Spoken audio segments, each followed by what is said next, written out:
choice, lagi kong level up. Making noise, tapos laging level up. Yo, yo, yo! Welcome back sa number 1 male podcast sa buong Southeast Asia at soon sa buong mundo. Anti-Support Podcast! Nakalimutan ko yung yung salamin. Sean DeMario mo. Nakalimutan ko yung salamin dun sa kinakainan natin. What the fuck? Salamin mo? Alam mo na, hindi naman mawala yun dun.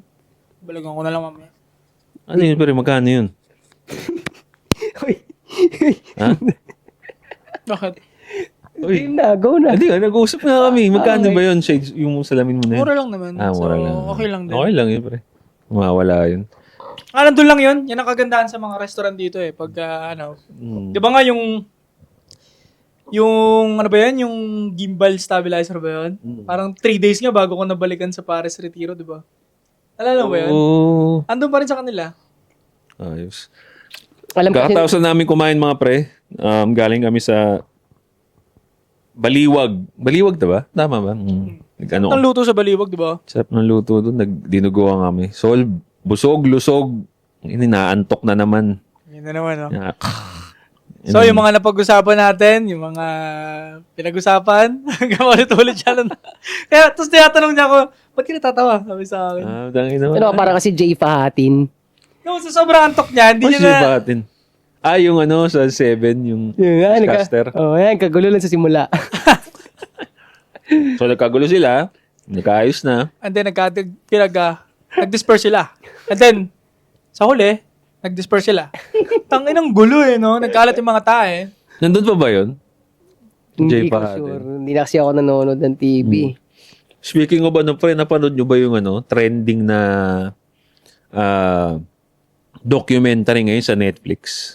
Pero magpakilala muna kayo. Oo nga Mga pala. So, bago yan, pakilala ka muna daw. Mga kilalang pangalan yung mga nandun eh. At kilala mo na rin ako. Sa DAW. General ng Soy Army. Agrikultura. Kiko Pangilinan. Ayos yan. Nilaban niya agrikultura eh. Ayos. No? Hindi ako bata niyan. Hindi ako bayaran yan. Pero okay yan sa akin kasi asa agrikultura puso niya. Ingatan niyo pera niyo. Yes, pare. Josh, on point para sa lahat ng social media. Kung gusto mo mag-amoy bad boy na may class, bagay na bagay sa'yo yung mga perfume ko. Lahat available sa TikTok shop. Si Dus nga gamit ko ngayon. Bango yan. Nice. Nice. 8 assets sa YouTube. Shoutout sa mga followers na bukas ang isip. Yung mga hindi bukas ang isip, okay lang naman yun. Kasi balang araw mabubuksan din ang isip nyo. Ngayon nga, gusto ko pag-usapan pre yung trending na documentary ngayon sa Netflix. Actually, ano siya pare? Nakakatawa. Produce siya ni 50 Cent. About sa buhay ni P. Diddy, bro. Ito si 50 Cent talaga pare sa hip-hop community. Ito talaga yung pinaka-kupal man trash talk. Talagang gagawin niya lahat. Matrash talk ka lang ng matindi. Masira lang talaga yung karir mo. Basta kinalaban mo siya, pre, yari ka. Mahirap manalo ng trash talkan kay 50 Cent. Sobrang articulate magsalita eh. Tsaka pre, yung hindi lang yung articulate siya magsalita. Yung mga ginagawa pa niya para talagang mapahiya ka. Talagang, out of the norm yung ginagawa. Kasi sa atin, madalas pag rapper, didistra ka lang. Di ba? Gagawa lang ng distra. Siya pare, iba. Iba yung gagawin niya. Isa sa mga example, pare, yung kay Jarul nga. Di ba? May beef sila ni Jarul. Balitaan mo to di ba? Dahil sa sobrang kupal na ito ni 50 Cent, ang ginawa niya, may concert si Jarul. Binili ni 50 Cent lahat ng mga tickets doon sa VIP, yung pinakaharap. So, nag-start na yung concert, walang pumunta. Tapos nagaganyan si Jarul. Walang tao doon sa... Siyempre, masakit yun. Doon sabihin natin na binili nga, nandun sa isip mo na, binili naman niya eh. Pero yung nagpo-perform ka na walang tao doon sa... Pero ito pre, masingit ko lang Diyan sa ganyang level, diyan mo na makikita na yung entertainment scene. Diyan mo makikita na it's not the most masculine thing. Nakita mo kung paano siya magmukhang bitch dun sa eksenang ganun. Wala kang choice ngayon, mag-perform ka. Diba? Kaaway mo yun. Diba kaya kung si Jarol, yung dating nun, kaala mo rin kung sinong pero nalagay siya sa ganung klase ng sitwasyon na, tangina, bitch na bitch ka nun. Bitch na bitch talaga, pre, naging dating niya. Kasi, Nakakambata na, no? kasi kupal talaga to si 50 Cent, bro.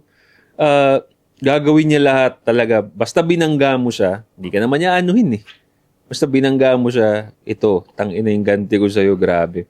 At isa sa mga naging biktima niya ngayon dahil may beef nga sila ni PDD, ito na nga, di ba? Gumastos si 50 Cent, pare, pinroduce niya yung documentary na yun para lang mailabas yung mga baho ni PDD, pre. Biruin mo, magkano gumawa ng ganun, pre? Movie, alos movie yun, ha? Milyones yun, $1 million ang gumawa ng ganun. Pero pinagtataka ko, kinakabit dun na pinatay doon niya si Biggie. Ni PDD. Oo, pero Yeah. kasi di ba parang allied niya si Biggie nung una? Talent niya. Talent niya. Yun ang pagkakaintindi ko, parang isa lang sila ng bilog nun eh. Mm. Either talent niya or isang grupo lang sila, alam ko eh. Pero kasi ayon doon sa documentary, pare. Kilala mo si Biggie, di ba? Yun. Talent nga ni Sean Combs aka PDD. Dahil nga talent niya, gusto niya, kasi si PDD gusto niya, in control talaga siya. Pero may ganun siyang attitude, which is understandable in those kind of business. Gusto mo in control ka talaga eh. So talent niya to si Biggie. Now, si Biggie ngayon, ito mo tropa doon sa kalaban nilang label, which is, ano ba yung label? Kasi bad boy si PDD. Sila Tupac is, kalimutan ko, Death Row ba? I think Death Row Records ata sila. Nakalimutan ko, shit. Death Row sila. Sila Snoop Dogg, Yun. Tupac. So, May Suge Knight. kay Suge Knight to. So, tumrupa ngayon si Biggie doon kay La Tupac. Ito naman sila Suge Knight din, pare. Hinihimas-himas nila si Biggie na lumipat sa kanila. Yun pala yun. Kaya, nung nagiging malapit na si Biggie and Tupac, nagsiselos na ngayon ito si PDD, pre. After nila to magdistrakan, After nila magdistrakan, sinong nagdidistrakan? dun na sila naging magkaibigan. Hindi, wala pa, pre. Actually, si Tupac, nung sumisikat si Biggie, pare, wala silang beef. Malinis ang tropa nila. Nakitaan nga ng potential ni Tupac. Kasi nauna si Tupac eh. Nakitaan ng potential ni Tupac si Biggie na maging superstar. So, smart din si Tupac, pare. Imbis na gawin niyang rival ito si Biggie, dalawa sila eh. Sa industry noon, panahon nila. Imbis na gawin niyang rival, tinropa niya. Na parang, tara pare, dito tayo. Which is smart. Kasi plano niya nga talagang kunin si Biggie sa record label nila, pre. Ayaw ni, siyempre, ayaw talaga ni PDD noon. Tangina, best artist niya si Biggie nung panahon na yun eh. Yun ang nag-ano ng pera sa kanya. So now, ito na. No? Kaya, napunta tayo dun sa patayan session. Ang ganda ng construct ng documentary doon na merong time pare na nagre-record si Biggie. Ito na, dito nag-umpisa yung beef nila, pre.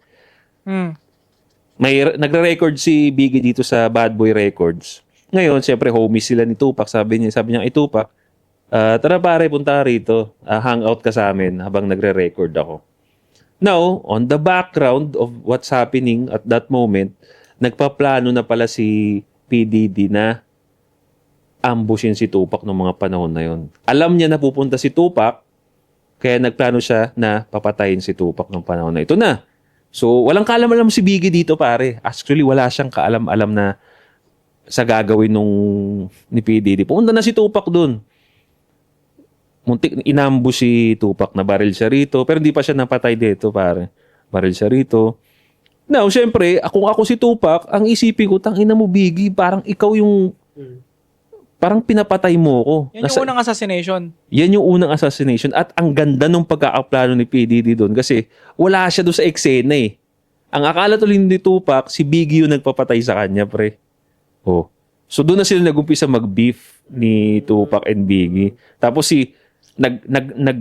dahil nga nagsiselo si PDD sa relationship nilang dalawa, dahil doon sa plano niya, nagkagalit sila. Si Biggie naging loyal sa kanya.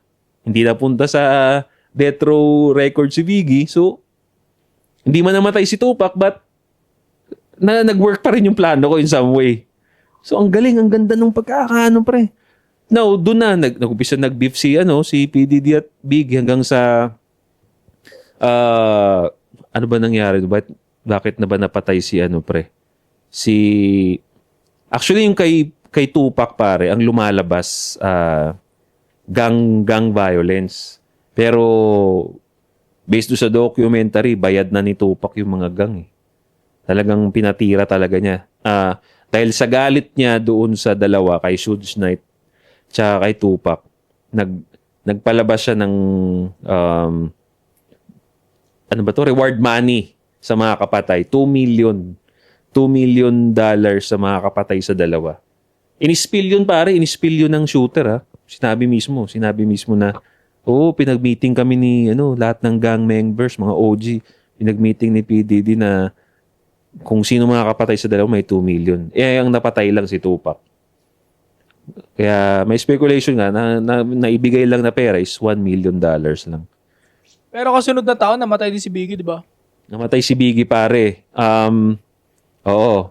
Ang nangyari pa noon, Ang namatay, heart attack. hindi pre. Ito lang. Yeah. Hindi, ito nga eh. Kaya sobrang ang daming nagalit na ngayon kay PDD ngayon kasi nga since siyempre napatay si Tupac ng gang, yun ang siyempre surface level lang alam ng mga tao dati. Hindi naman nila alam yung nangyari sa background na si PDD ang mastermind. Galit ngayon yung mga gang member ni Tupac. Mga ano ba si Tupac? Blood si Tupac eh. Crips yung pumatay sa kanya eh. Nagalit ngayon yung mga Bloods doon sa Crips. Crips si Biggie, kilalang allied ng Crips. Dahil pinalabas ni PDD na wala ako diyan, mga gang 'yan. Hindi ngayon siya yung tinarget. Si Biggie, siya rin yung nag-create ng gang war. pre. Gago, no? Pre. Si Biggie ngayon ang lumalabas na kalaban ng mga Bloods. Ayun. Tinira na si Ang grabe pa na ginawa ni PDD dito, pare. Nagpa-concert siya nakasama si Biggie doon. Ngayon, doon pa talaga sila nag-concert kung saan malakas yung influence ng mga Bloods. Nung sinet up ni PDD yun, pare, sabi ni Biggie, bro, hindi ako komportable rito. Bakit tayo mag-concert kung saan malakas dito ang Bloods? Wag dito, pre, mapapatay tayo. Pero sinabi ni Biggie, pare, hindi, bro, maraming pera dito. We're gonna bring the message sa mga Bloods. Sinabi ng si PDD? Ha? PDD. Sinabi niya kay Biggie na, hindi pre, mag-ano tayo ng message, napatay na si Tupac, so we're gonna bring a message sa mga Bloods na atin na to. Ayaw ni Biggie nung umpisa. Ayaw talaga niya mag-perform. Ngayon, ito na pare. Nagkatotoo yung takot ni Biggie, bro. Natatargetin talaga sila nung gabi na yun. Nag-perform siya. Pagkatapos siya mag-perform sa takot niya, hindi niya tinapos yung event, umalis na siya. Umuwi na siya. Pero unfortunately, doon na siya natira, bro. So, anong lesson doon palagay mo? pare, ang lesson talaga sa akin doon, bro. Kumbaga, kung titignan mo yung mga nangyari sa kanila, pre, trust, masyado sila nagtitiwala. Lalo na kasi, siyempre, sino ba nagbibigay ng pera sa kanila? Siyempre, si PDD. Diba yung tao, masyado sila nagtiwala sa tao. Kahit nasa alanganin na sitwasyon na sila, pero dahil pera ang usapan dito, malaking pera ang usapan dito, wala, napapa-oo sila eh. Pera at babae talaga sumisira sa lalaki, no? Pera, babae, maling tropa. Maling tropa, bro. Kaya yun. May naging tropa ka na ba, kaibigan, na parang PDD? Gusto niya lagi siya in control? Ako wala akong mayahalin tulad kay PDD na tropa. Grabe yung ginawa ni PDD. Naging tropa. Wala pa naman. Wala ako In naging... terms lang na gusto niya laging in control siya sa mga bagay-bagay. Siguro masasabi ko, sarili ko pare. Sarili ko. Pero, not in a way na, gusto ko kitang mapapatay. Gusto ko kasi, in control ako dahil alam ko, ito yung makakabuti sa grupo. So, kasi ako lang din naman ang may mangyaring maganda. Ako lang yung may gusto na maayos to. So, syempre, nagpipresenta na ako. Pero not in a way na puta, gusto ko to kasi delikado. Ayoko naman na dalhin yung grupo sa delikadong lugar katulad nung ginawa niya na parang, Psycho shit siya, no? oh pre, in control siya pare. Talagang sobrang in control niya kahit hindi na siya nag-iisip. Basta gusto ko mangyari to. Basta tinitest niya yung hanggang saan ang power niya to the point na kahit delikado na sa'yo, basta gusto ko masunod ako. Ganun siya. Hindi, so may naalala na nga ako, yung parang si PDD, pero opposing side siya. Ito, high school ako to. Ano. Kumbaga sa circle nyo, kung sino yung parang pinaka-mighty kasi yung pinaka-cool, yun. Siya yung, respetuhin siya ng tropa, tapos siya yung magkakaroon ng power, in a way, magkakaroon siya ng power na i-manipulate yung grupo, kung sino pagchichismisan, ganun. Pero ako, ang nangyari sa akin palagi pag ganyang klase ng papasok na ako sa circle, tropa na rin ako. Masisense ko yun, itang nina. Kupal, nababasag ko yun.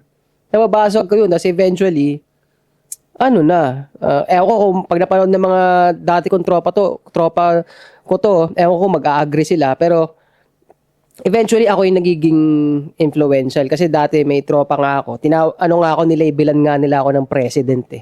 Kasi nangyari yun. Ever since ang napapractice ko dun sa mga ganung pangyayari, pagpapakatotoo lang talaga. Kung ano yung importante sa'yo, yun ang dadalhin mo sa kanila. Diba? Pag pinakita mo kung ano yung importante sa'yo, mararamdaman nila na importante sa'yo yun, mahirap i-cross. Kumbaga, yun yung nagiging boundary. Walang bastusa pagdating dito sa ganitong part kasi totoo sa akin itong mga ganitong bagay. Ganun. So, makikita nila yun na ganun. Lalo na mga bata pa kami nun, di ba? So, ang alam lang yan, mga laro-laro. Pero ako nga, dahil medyo laki ako sa pamilya na maraming mga suffering. So, meron na akong dala-dala na ganun sa utak na, putik, huwag niyong i-cross yung bagay na ganito kasi magkagalit talaga ako sa inyo. Ganun na nangyari. And also pare, sa tingin ko, isang lesson din doon nakuha ko kay PDD pare is, minsan yung success ng tao bro. Ayun.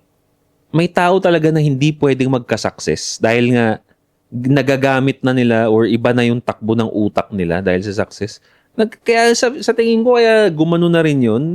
Wala na siyang pakialam kasi alam niya, sobrang powerful niya na si PDD pare. Yun na, ako marirelate ko na naman siya sa dami ng pera ng mga elite na lahat na kaya nilang gawin, na bored na sila. So gagamitin na nila yung pera nila sa mga bagay na mas delikado, So, in a way, parang nakikita ko siyang related dun sa lagay ni PDD.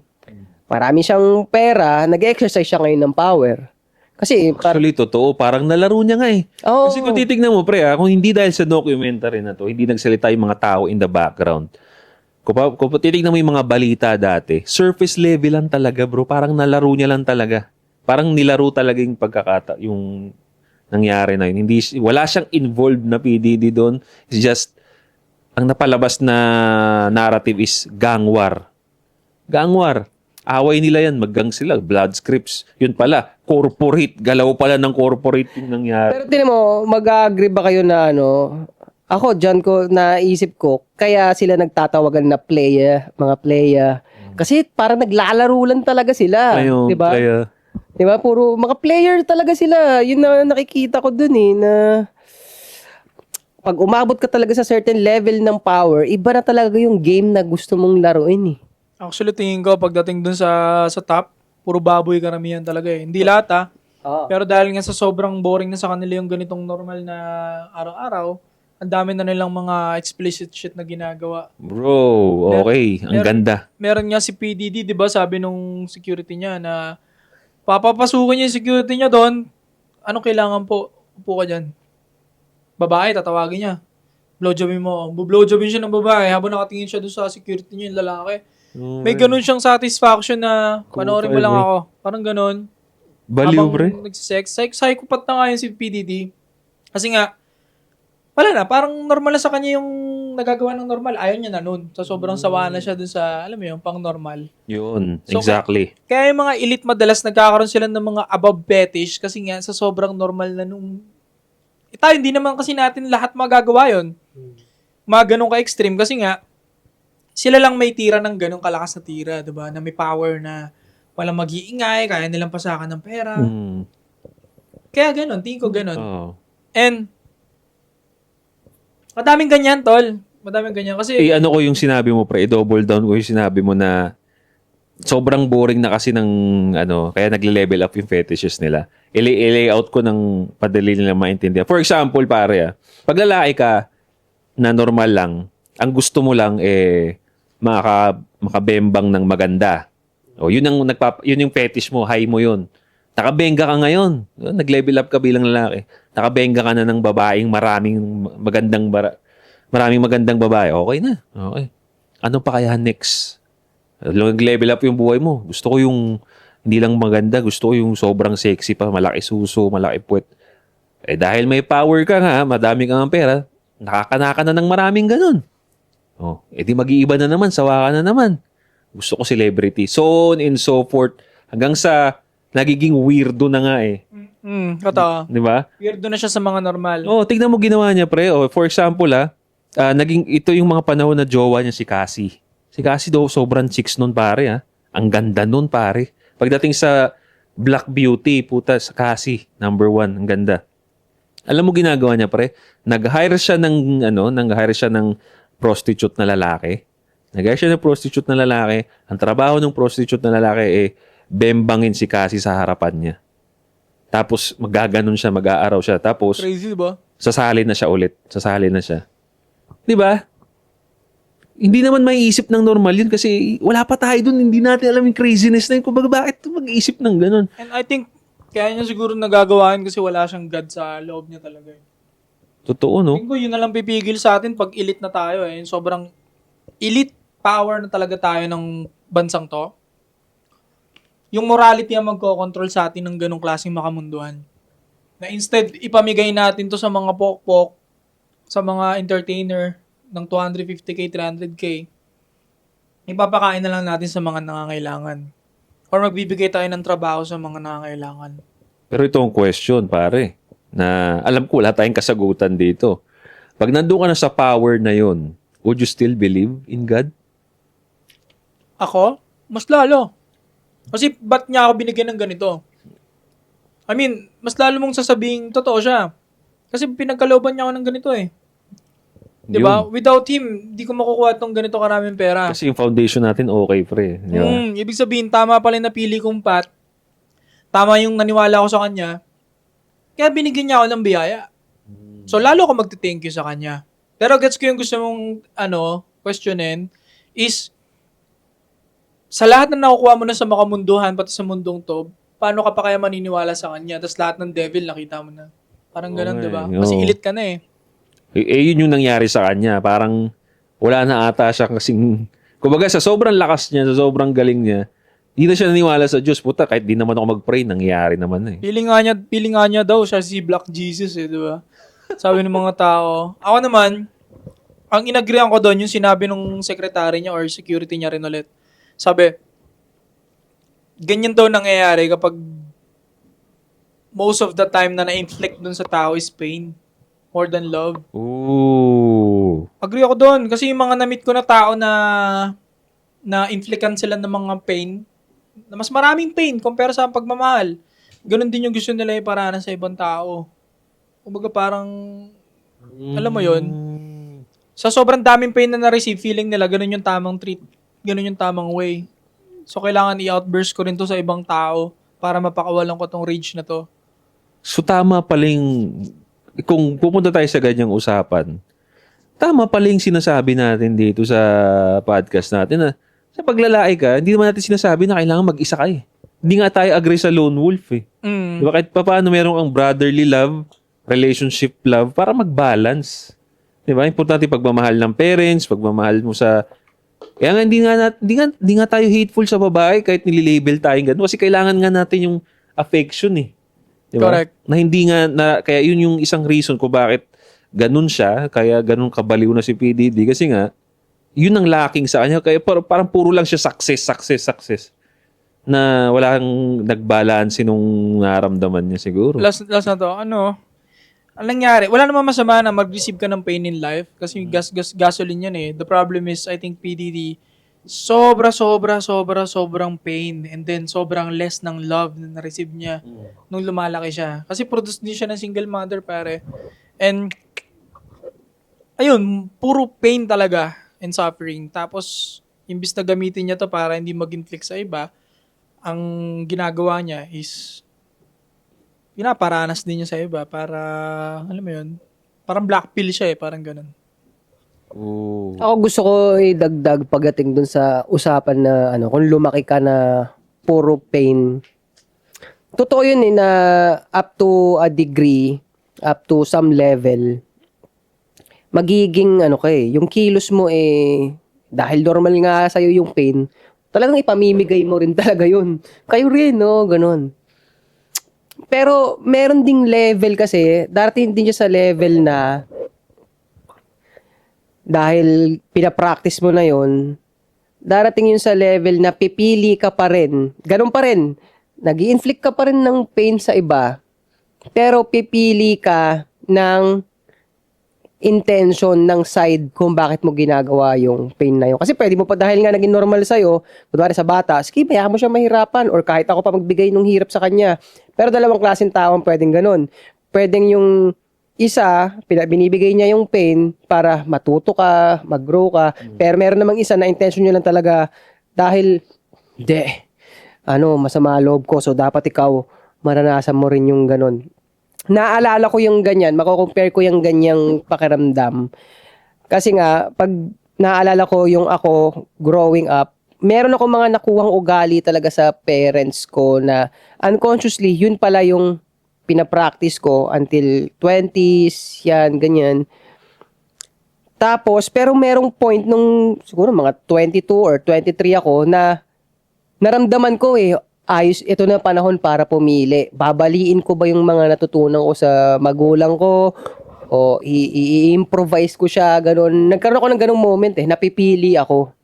So, yun, pinili ko yung ibang way na ganun. Kaya ako naisip yung ganung bagay. Kasi halimbawa kayo magkakapatid, lumaki naman kayo sa isang household, di ba?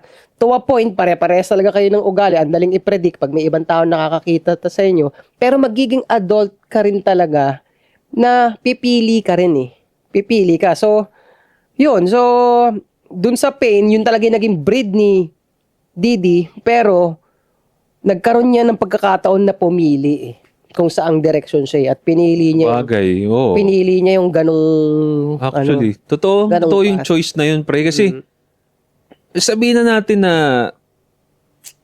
iba na nga yung iba na nga yung sarap na gusto niya, iba na yung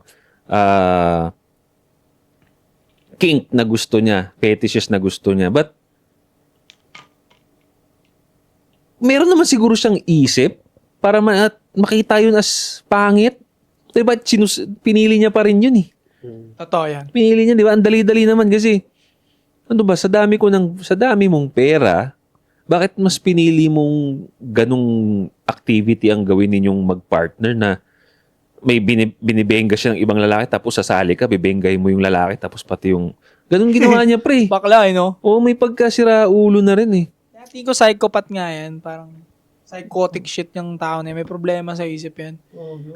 Lack of empathy din siya di ba? Ang mga lack of empathy na tao considered as psycho shit na di ba? Kasi nga kung may empathy ka, hindi mo gagawin yung mga nakakaawang bagay sa tao.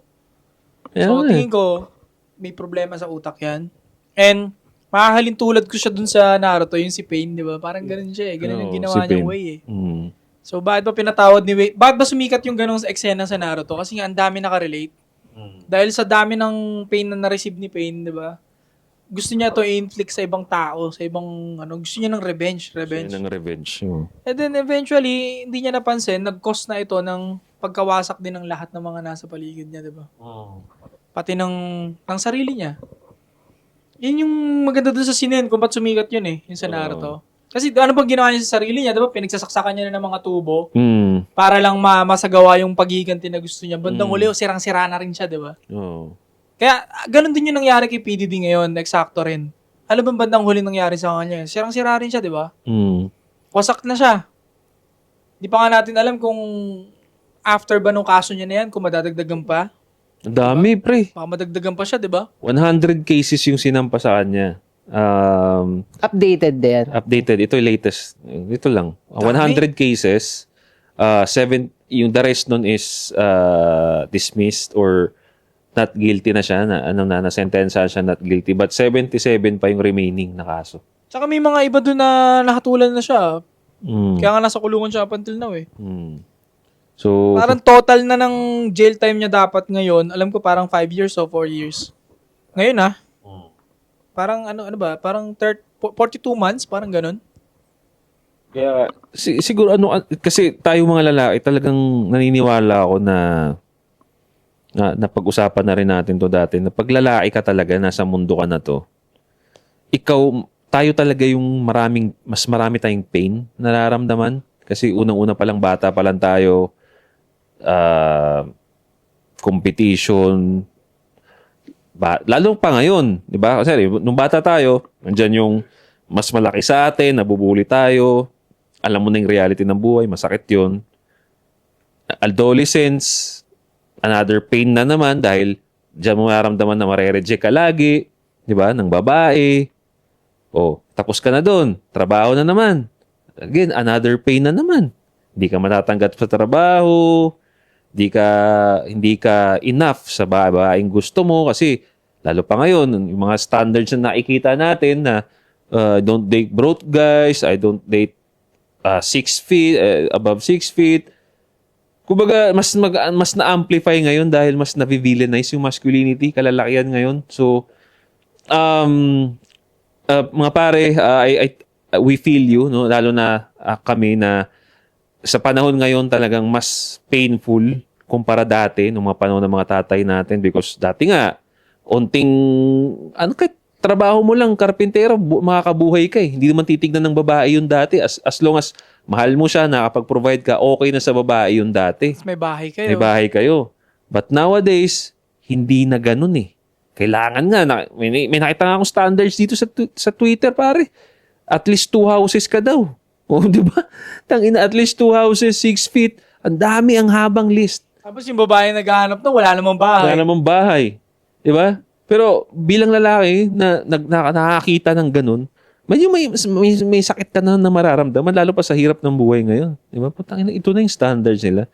So, ang masasuggest ko pare, no, moving forward tayo we understand the pain but the reality is walang ibang tutulong sa'yo kundi ikaw lang. No? For example na lang, ang pwede mong gawin pare is to, I think, kung nandun ka sa part ng buhay mo na puro pain, I think I suggest that's the time na mas mapalapit siya sa religion eh. No? Sa tingin ko.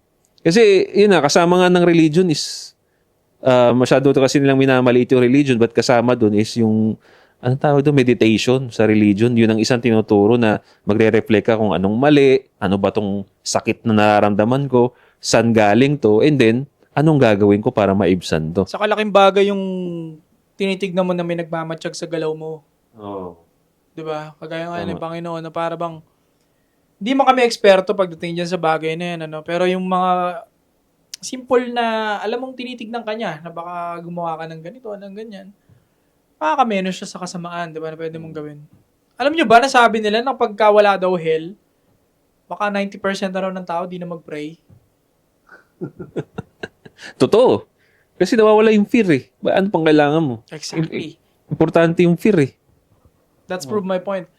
Yung fear na yun, yung pwede mag-cast para hindi ka umabot sa ganung level ni PDD. I don't know kung anong motive niya. Tingin ko nagtitrip lang talaga siya sa buhay na parang GTA. Yun, nag-trip yun ng parang GTA. Pero ayoko merong magko-connect dyan na kaya yan, sobrang yaman sa mundo. Dito na lang inuman na lang tayo. Yun, alam mo yung ganun. Alam mo, sobrang yaman, di talaga natin Ayan ibang usapan. wag niyo i-connect. Self-improvement. Wala yun. Hindi yun ang ibig sabihin dito. Ang kapal naman ng mukha mo, kumpara mo sa sarili mo kay PDD, napakalayo ng level nun. Baka yung security lang ni PDD, mas mayaman pa ng 10 times sa'yo eh. Di ba? Wag mo iko-connect sa ganun, para kang gago. Natatawa rin ako sa mga ganyan, pre.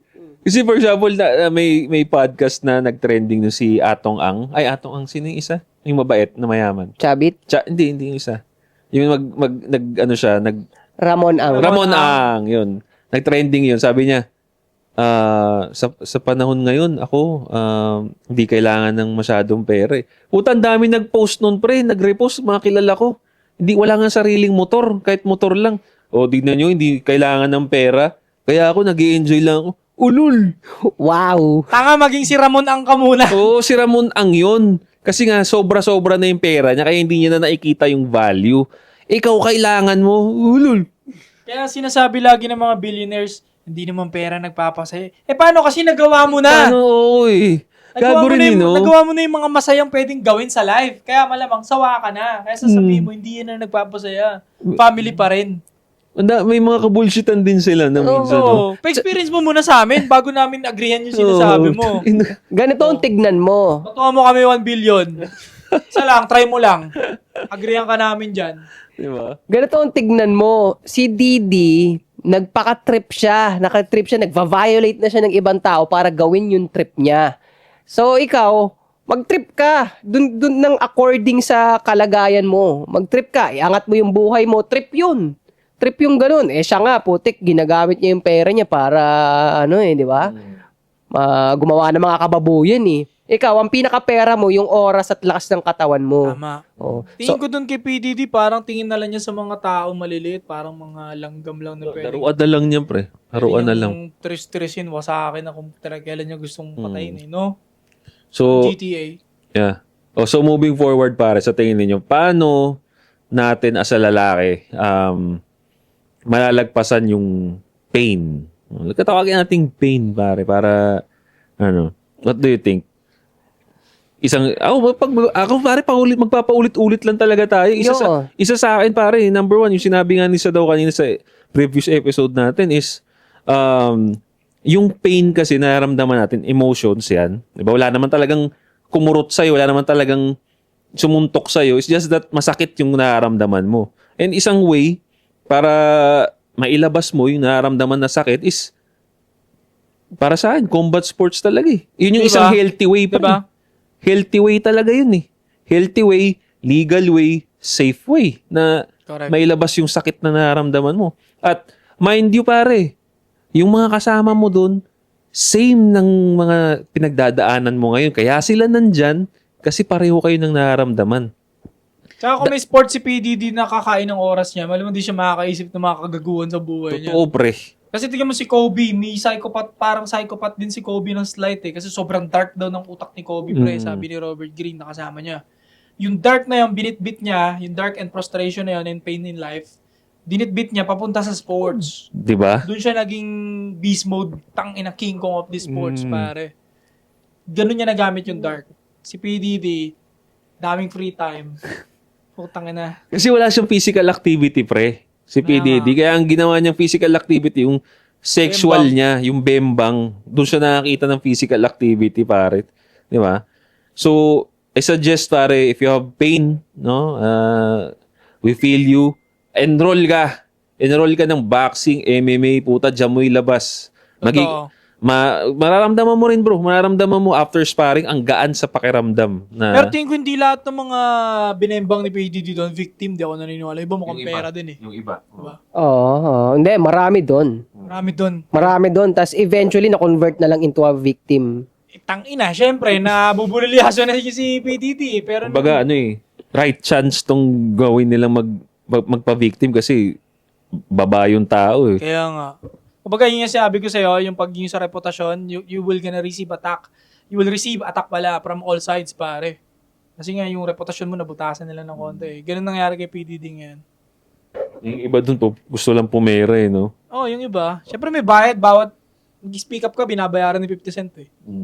So, lahat ngayon nagsilutangan, di ba? Bali, okay, actively magkalaban sila ngayon si 50 Cent tsaka si PDD. Gagawan ba ng documentary yun kung hindi sila magkalaban? Hindi ako updated na kasi. Yung beef ngayon, di lang basta sa kanta lang ginagawa. Ang beef talaga ngayon, pare, video, Netflix, ganun na, modern na talaga. May pera ka eh. May pera ka. Bulihan. Maganda rin pala na na topic dito ah. Para makita ng mga nanonood na yung beef na nangyayari sa Facebook. Wala lang yun. Kung seryoso kayo, feel niyo yung beef na nangyayari sa mga mga unano na rapper. Uy, gago ka. Hindi, akin yan. Kalabang ko yun. Ako lang yun. Yun. So, pare, kayo may tip ba kayo moving forward if a man feels pain or na-experience niya yung pain, pare? What do you think? Maliban dun sa combat sport is kailangan nilang gawin, pare? Movement lang talaga. Ako para sa akin, yung katawan natin, high-tech na machine to. High-tech na machine. So, pag nararamdaman mo yung pain, indicator lang yun. Para yung nag-a-alarm Para lang yung nag-a-alarm. Naggumalaw ka kasi, pag sinabi nga scientific pag tinignan mo yung ano ba yung smallest particle natin? Atom, molecule, cell, ganun. Basta Carbon. Carbon. Basta yun, yung pinakamaliit na yun, atom na lang sabihin kong atom, nagva-vibrate talaga siya. Kasi ang ibig sabihin nun, ang buhay talaga is movement. So, once na tumigil ka talaga sa pag-move, magdi-dysfunction tong makina na to. So, kahit yung pain na nararamdaman mo, hindi mo yung masusolusyonan kung hindi ka gagalaw. Tama, ganda nun. Ganda. So, movement talaga, Sa galaw. akin naman, parang di ko umabot sa ganong, Pete. Actually, mahirap din Yaman din kasi na ganun no? Pero yun parang di ka masakop ng makamunduhan na kung ano-ano man.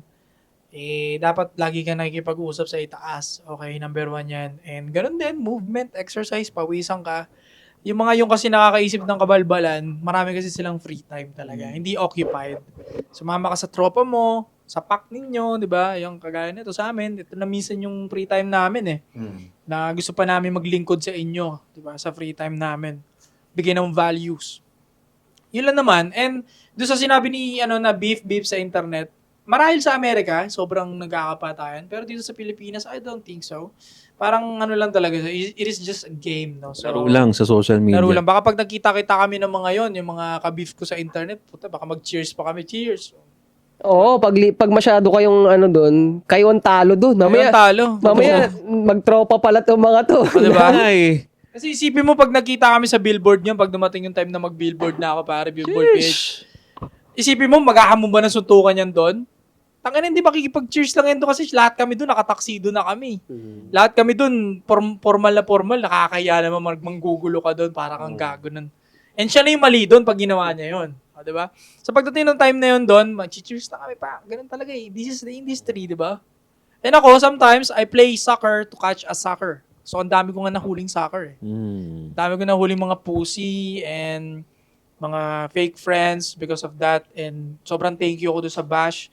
And opportunity para, alam mo yun, ulanan ako ng mga tao. Ang dami ko nakitang friends na may mga nagko-comment, may mga nag-share, nababash. Natatawa ako dahil naglabasan lahat.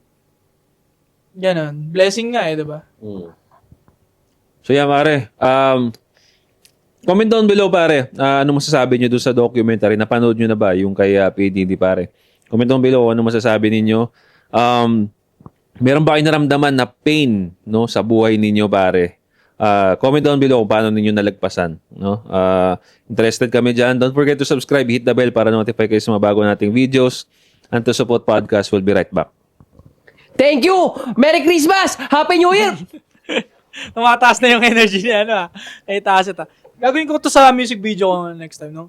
Yeah. Gagawin 3 p.m. gang. Rainbow gang. Rainbow gang, gang, gang, gang, gang.